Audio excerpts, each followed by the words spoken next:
Thank and also congratulate Kirabu County for organizing such an amazing event, which is very competitive.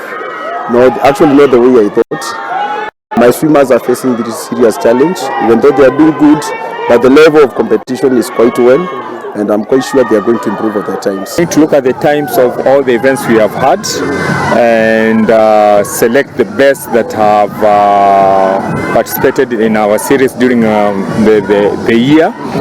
These are the swimmers who are going to form the Kirabu County team.